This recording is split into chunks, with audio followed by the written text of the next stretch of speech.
Assalamualaikum warahmatullahi wabarakatuh. Waalaikumsalam warahmatullahi wabarakatuh. Alhamdulillah pada pagi hari ini kita dapat untuk kembali untuk melakukan pembelajaran seperti biasa, namun dalam keadaan tempat yang berbeda. Kita belajar hari ini keluar ya. Ada yang tahu kenapa hari ini kita belajar di luar? Tahu Pak, supaya tidak bosan dalam kelas kan Pak. Oke, bagus sekali ya. Oke, sebelum kita memulai proses pembelajaran pada hari ini, mari kita sama-sama apa yang Sebelum memulai pelajaran, marilah kita berdoa. Berdoa mulai.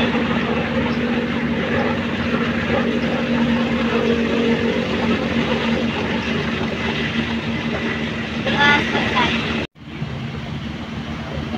Ya, sebelum kita bahas, bisa kalian terpakainya. Kalian sebutkan dalam teman apa nanti pembangunan sholat wajib. Apa aja? Subuh, asar, maghrib, isya. Kita tidak ya. Nah, yang akan menjadi pembahasan kita pada hari ini adalah sholat Jumat. Nah, sebelum kita membahas sholat Jumat, ada yang tahu perbedaan antara sholat wajib, sholat makruh, yang lupa kalian sebutkan tadi, sholat Jumat. Nah, dakul. Sholat Jumat itu diwajibkan untuk laki-laki, terutama yang sudah balik. Maksudnya balik adalah orang yang sudah umur minimal di atas 17 tahun, atau yang sudah berumur 12 tahun, atau juga yang berumur 7 tahun yang sudah bisa diwajibkan disuruh untuk melakukan sholat wajib oleh orangnya. Jadi ada yang pasti yang pernah dengar, kalau kita melakukan atau kita misalnya kita punya anak kita tidak sholat di umur 7 tahun. Nah, itu wajib kita sebagai orang tua, kita wajib memukuli anak kita. Tapi tujuannya untuk sanksikan untuk menyuruh dia sholat. Nah, kemudian ada lagi perbedaan sholat Jumat dengan sholat wajib. Di antaranya, sholat Jumat dilakukan 2 rakaat. Di mana 2 rakaat yang itu 2 rakaat sebelumnya ada di khutbah Jumat, di mana khutbah Jumat itu berfungsi sebagai pengganti dari 2 rakaat sholat zuhur kita. Jadi kita tidak bisa menyamakan sholat Jumat dengan sholat zuhur ketika kita tidak bisa melakukan sholat Jumat secara sengaja. Nah, selanjutnya sholat Jumat itu dilakukan 2 rakaat. Kemudian sholat zuhur dilakukan 4 rakaat. Jadi perbedaannya dilakukan persamaannya itu sama-sama dilakukan waktunya setelah sholat waktu masuk siang, masuk sholat zuhur.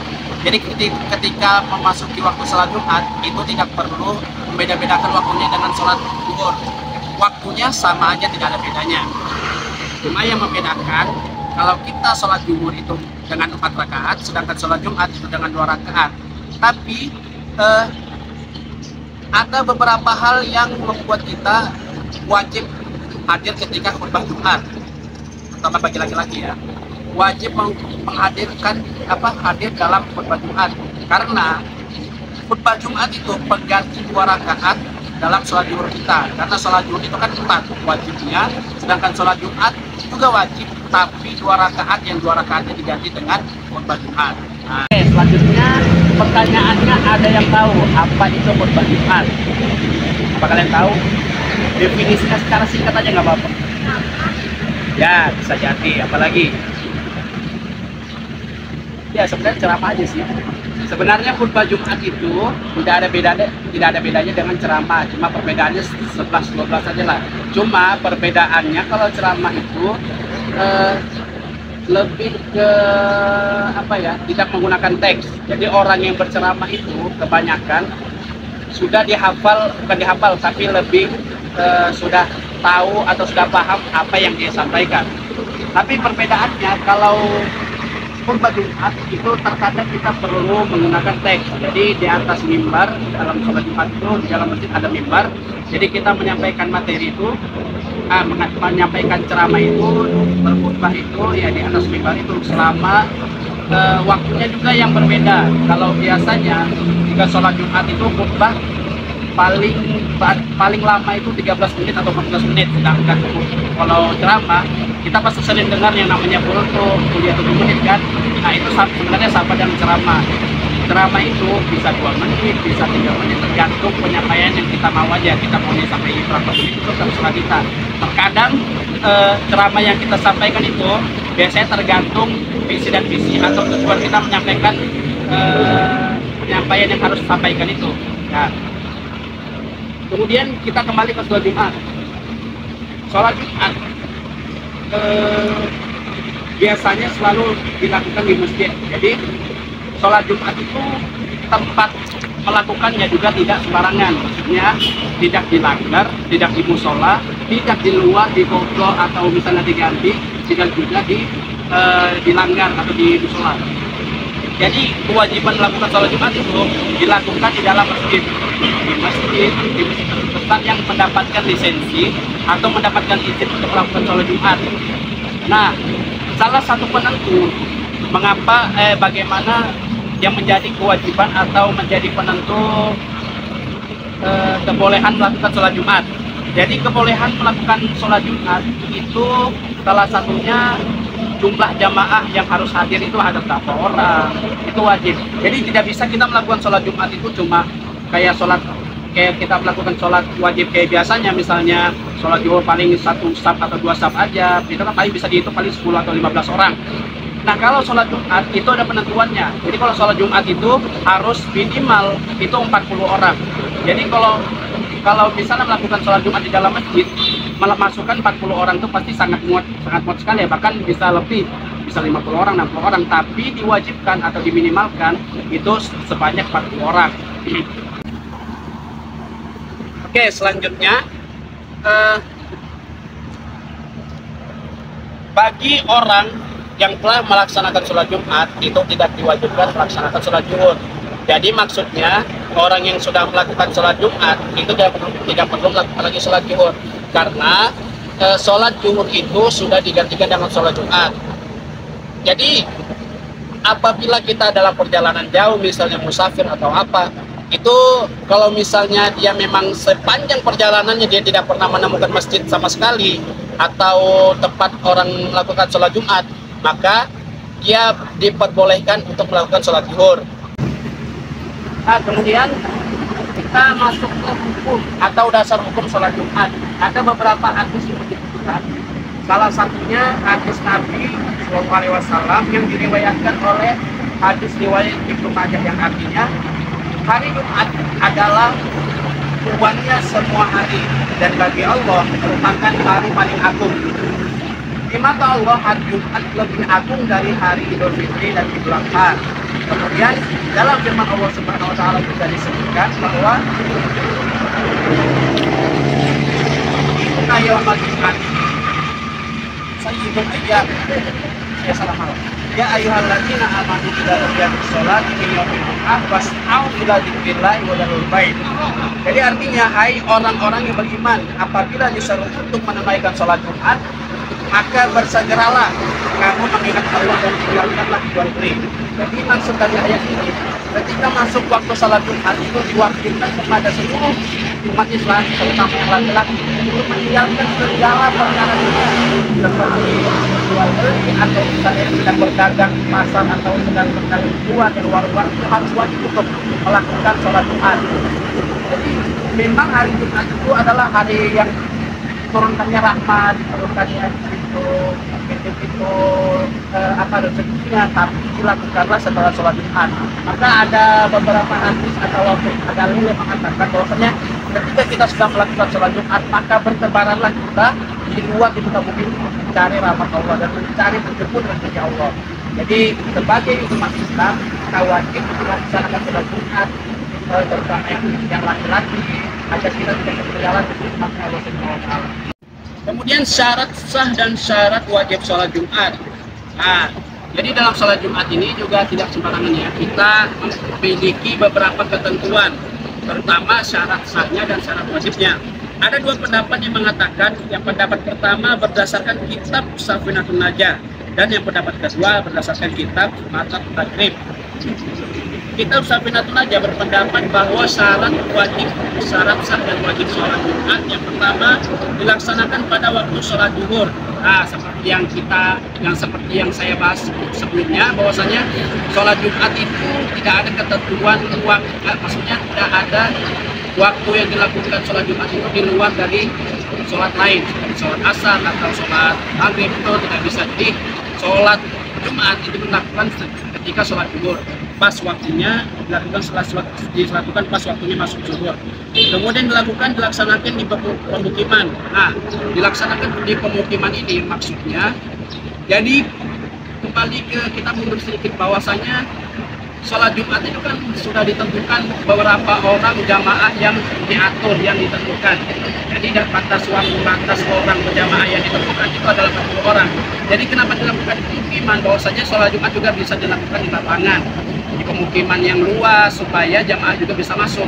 Jadi kita kalau misalnya bersama orang-orang yang banyak, misalnya perjalanan musafir, bersama orang yang banyak tidak melakukan masjid atau di mana, jadi bisa melakukan sholat Jumat asal ketentuan orang dan jamaah yang telah ditentukan itu cukup. Seperti tadi 40 orang itu pas. Kemudian dilaksanakan secara berjamaah dengan jumlah jamaah minimal 40 orang. Nah, laki-laki yang merdeka dan telah memasuki usia baligh yang menetap. Nah, kemudian tidak terdapat dua sholat Jumat dalam satu tempat yang sama. Ya, ini maksudnya tidak terdapat dua sholat Jumat dalam satu tempat yang sama. Ya, lanjut ya. Kemudian didahului oleh pelaksanaan dua khutbah Jumat. Ya, seperti yang saya bilang tadi, bahwasanya sholat Jumat itu tidak langsung dilakukan secara langsung dua rakaat. Jadi sholat Jumat itu dilakukan dengan azan pun menurut beberapa aliran seperti kita biasanya di NU melakukan sholat Jumat itu dengan azan yang dilakukan dua kali azan itu. Azan yang pertama dan azan yang kedua. Azan pertama sebagai untuk persiapan sholat sunnah dan persiapan menyambut khotib naik ke atas mimbar. Kemudian azan yang kedua, setelah azan yang kedua itulah dimulai sholat khutbah Jumat. Nah, jadi kapan dimulai sholat Jumatnya? Setelah khutbah Jumat disampaikan, nah baru kita bisa melakukan sholat Jumat. Nah, jadi itu beberapa yang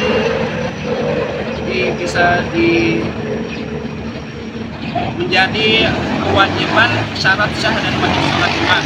Itu beberapa pendapat ya.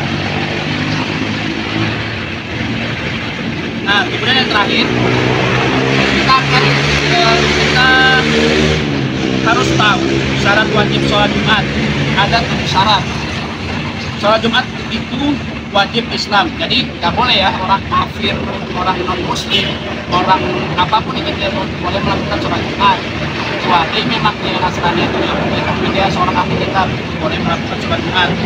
Kemudian merdeka, tidak sah sholat Jumat bagi hamba sahaya atau budak. Jadi kalau merdeka ini juga gini kan sudah lampau ya, maksudnya kayak sudah zaman dulu, perbudakan di zaman dulu itu kan tapi jadi itu tidak boleh melakukan sholat Jumat. Jadi orang yang melakukan sholat Jumat itu merdeka, tidak ada perbudakan, mereka tidak merasa dihina atau tidak merasa terbudak oleh siapapun.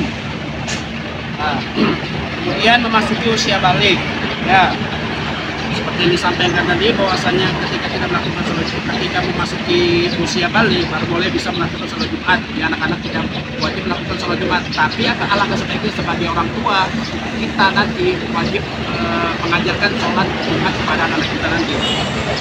Kemudian berakal, ya maksudnya berakal adalah ya tidak bisa lah orang gila kan melakukan sholat Jumat kan, jadi harus wajib berakal. Kemudian yang kelima, laki-laki, tidak wajib sholat Jumat bagi laki-laki yang belum balik dan belum baik yang sudah balik atau belum. Ya. Yang keenam sehat dan yang ketujuh menetap. Pertanyaan aja nggak apa-apa. Untuk menambah itu.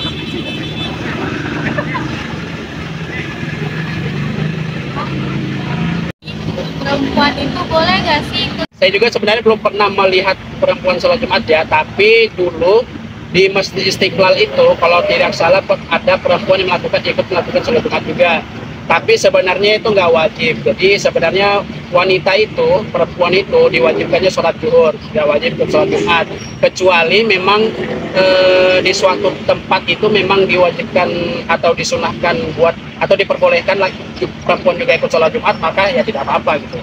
Tergantung madhab di sana atau aliran di sana juga. Jadi ketentuan perempuan sholat Jumat itu wajib atau tidak, itu tidak diwajibkan. Melainkan yang diwajibkan itu sholat zuhur. Ya.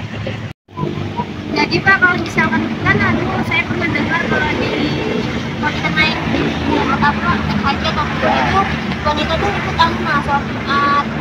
Nah itu tuh berarti nggak apa-apa ya Kak? Ya nggak apa-apa karena terus kalau misalkan di suatu masjid juga laki-lakinya nggak sampai 40, ini misalkan ini tinggal di pelosok desa nih, nggak sampai 40, tapi misalkan wanita yang menambahkan itu nggak apa-apa. Nggak bisa. Jadi harus laki-laki yang melakukan. Karena gini, jadi penentuan sholat Jumat itu diwajibkan minimal, itu nggak maksimal juga sih, minimal tuh 40 orang. Jadi nggak bisa memaksakan juga harus 40 orang. Tapi karena ini kewajiban, jadi meskipun di pemukiman desa yang terpencil misalnya orangnya memang laki-lakinya sedikit, maka segitunya seadanya aja. Tapi memang niat mereka untuk menunaikan sholat Jumat. Tuh, kalau misalnya memang orangnya tidak cukup atau misalnya cuma 10 orang atau 20 orang itu tidak apa-apa. Tapi tidak diwajibkan perempuan ikut sholat Jumat. Tapi kalau misalnya memang imam di sana mengatakan, ada yang bertanya misalnya perempuan bertanya, Ustadz boleh ke kami ikut sholat Jumat? Jika Ustadz menjelaskan silahkan, nggak apa-apa, boleh. Nah silahkan lakukan sholat Jumat. Jadi bertanya itu kita penting kita tanyakan di suatu tempat atau di tempat yang kita kunjungi, misalnya kita nggak tahu apakah di situ boleh dilakukan apa tidak, itu kita wajib bertanya. Ya, oke. Ya mungkin itu saja sebelum kita menutup pembelajaran kita pada hari ini. Bapak mohon maaf apabila ada salah kata yang saya ucapkan, dan salah. Bapak mohon maaf. Segala perkataan yang baik itu datang kepada Allah Subhanahu Wa Taala, dan perkataan yang buruk itu datang kepada diri saya pribadi. Nah, sebelum kita menutup, marilah kita sama-sama berdoa. Silakan kedua perasian memimpin. Baik, sebelum pulang, marilah kita berdoa mulai. Doa selesai. Dan terima kasih atas perhatiannya, juga atas pengertiannya apa yang Bapak sampaikan. Semoga bisa menambah wawasan dan ilmu kalian. Kurang dari mohon maaf. Wassalamualaikum warahmatullahi wabarakatuh. Waalaikumsalam warahmatullahi wabarakatuh.